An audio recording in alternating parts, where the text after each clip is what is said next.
All right, time for us to get into our first one. So pull up Google Classroom, and under Monday, you'll be able to click on that lesson content and pull up the US Customary System sheet. It'll look like this. I have a copy of it on here, and the first one we're going to utilize here in this video is going to be our distance measurement. So we're going to watch a little quick video, and then we're going to fill these in together. Here we go. Let's go.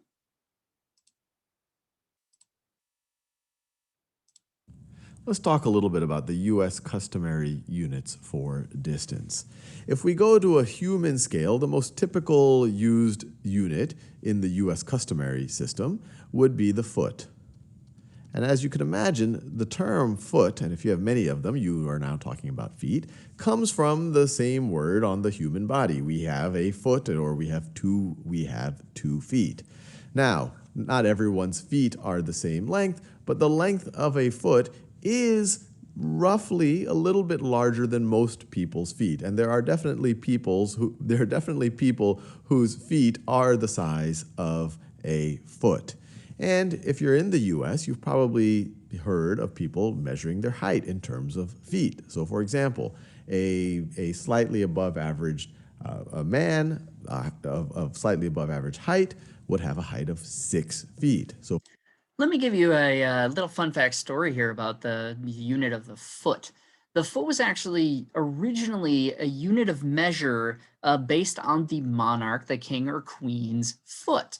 The reason for that was that the king or queen should be able to walk into any particular room, and if they're taking a measurement, just use their own feet to step out exactly the distance it is, and everyone else in the kingdom would have to adjust to it. So that means that if the king or queen died, they would measure the new king or queen's feet, and then they would give a new benchmark of what a foot is. Now, that's a really weird way of the origins of something, because every time a king or queen died, you'd have to change that. Also, kings or queens could be really young in age, and there was even a king that was of the age of 7.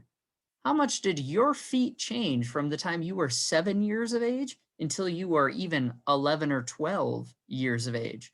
So your foot would change a lot. So that means the benchmark would change a lot. Thank goodness we got rid of that particular philosophy when it went from an English unit to a United States unit. But let's continue for feet. So for example, right over here, if this gentleman right over here was slightly above average height, his height might be 6 feet, and that might also be his wingspan. So it would be a distance, something like that. If you wanted to measure things that are a little bit smaller, say smaller than a foot, or if you wanted to measure parts of a foot, then you would go to the inch. And the relationship between the foot and the inch is that 12 inches are equal to 1 foot. So for example, this little mouse right over here, it might be reasonable to measure it in inches. On this scale, an inch might be something like, well, depending on the size of the mouse, an inch might be something like that. And it's also useful for measuring things like human height, because very few people are a whole number of feet. They're usually some fraction of feet. So for example, I am 5 feet and 9 inches. And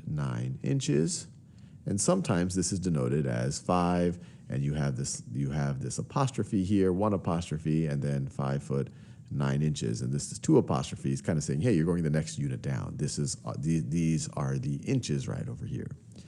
Now, if you want to go to things that are larger than maybe human scale, we have units for that as well, including the yard. The yard is equal to 3 feet, and 3 feet, well, each foot is 12 inches, so this is the same thing as 36 inches.